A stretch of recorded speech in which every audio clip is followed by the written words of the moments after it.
मैं तो अन्याय के खिलाफ लड़ा हूं।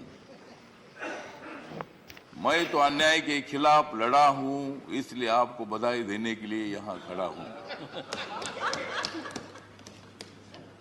आपका अनुभव बहुत ही बड़ा है। आपका अनुभव बहुत ही बड़ा है, इसलिए आपने संघर्ष का पहाड़ चढ़ा है। मेरे पार्टी का मैं हूं अकेला। मेरे पार्टी का मैं हूं अकेला, लेकिन मेरे हाथ में है संविधान का पेला। मैं हूं मेरे पार्टी का अकेला, लेकिन मेरे हाथ में है संविधान का पेला। मैं तो हूं आपका सच्चा चेला। मैं तो हूं आपका सच्चा चेला, मुझे मत छोड़ो अकेला। उन्होंने उपराष्ट्रपति का सर किया है गढ़। जिन्होंने उपराष्ट्रपति का सर किया है गढ़, उनका नाम है धनखड़। हमें मिलकर उखाड़ देनी है विषमता की जड़। हमें मिलकर उखाड़ देनी है विषमता की जड़। इसमें जरूर सफल होंगे आदरणीय धनखड़।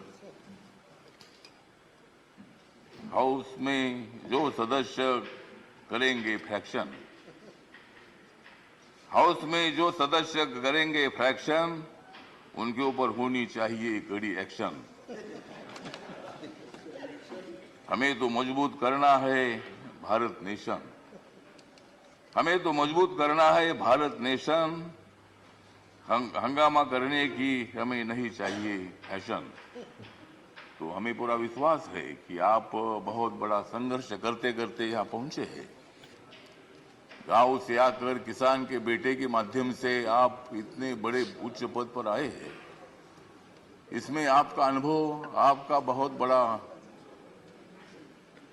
संघर्ष है। बहुत बड़ा काम आपने किया है। आपने पश्चिम बंगाल में गवर्नर का जो काम किया है, बहुत बड़ा वहाँ चैलेंज था। वहाँ काम करना बहुत बड़ा मुश्किल था, लेकिन आपने बंगाल में बहुत अच्छा काम किया है। और बंगाल में अच्छा काम आपने किया है, इसीलिए आपको यहाँ लाने की कोशिश जरूर हुई है। मतलब आप एक संघर्षशील नेता है। मतलब वहाँ अगर आपका काम ठीक नहीं होता था तो शायद ये पद आपको मिलना बहुत बड़ा मुश्किल था, लेकिन आपने बहुत अच्छा काम किया है। ठीक बात है, बंगाल भी अपना ही है, सभी बंगाल के नेता भी अपने हैं। देश का एक वो राज्य है, और कोई भी राज्य हो, यहाँ किसी पार्टी की सत्ता आती है जाती है। कोई मुख्यमंत्री होता है, कोई नहीं होता है। कभी हम भी मतलब 3 बार सांसद रहे लोकसभा में, और मैं शिरडी में मैं हार गया, लेकिन मैं घर में बैठा नहीं। मैं घूमता रहा। मैं कांग्रेस पार्टी के साथ रहा। कांग्रेस पार्टी के मेरे सभी दोस्त हैं, समाजवादी पार्टी के मेरे दोस्त हैं, कम्युनिस्ट पार्टी के मेरे दोस्त हैं, और अभी बीजेपी के मेरे दोस्त हैं। मैं सब बीजेपी के साथ मैं आया हूँ, और भारतीय जनता पार्टी के साथ मैं इसलिए आया हूँ कि मुझे शिरडी में हारा गया। मुझे मंत्री ने बनाया, फिर मैं उधर क्या करूं। तो इसीलिए मुझे मतलब कांग्रेस पार्टी है सारा प्रकाश। मतलब ये जो प्रकाश दिख रहा है, तो नरेंद्र मोदी जी के नेतृत्व में मैंने निर्णय ले लिया कि मैं बाबा साहब अम्बेडकर जी का अनुयायी हूँ। बाबा साहब अम्बेडकर जी ने सत्ता में आना चाहिए बताया है। मेरी अकेली पार्टी सत्ता में नहीं आ सकती है, किसी के साथ मिलकर ही सत्ता में आ सकता हूँ। और मेरे पार्टी का मुझे लोग पूछते हैं कि तुम्हारा पार्टी का एक भी लोकसभा में मेंबर नहीं है, तो भी आप मंत्री कैसे हैं।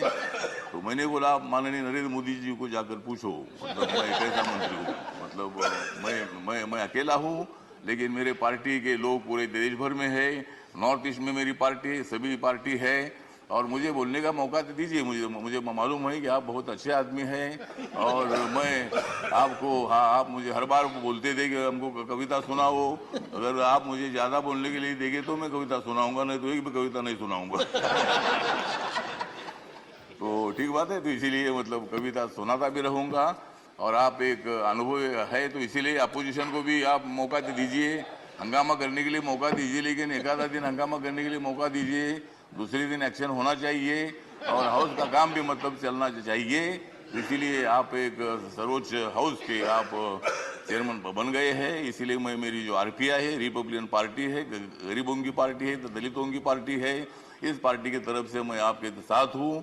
मैं हमेशा आपको साथ देता रहूंगा और आप मुझे बोलने का मौका देते रहो। जय जय भीम, जय भारत।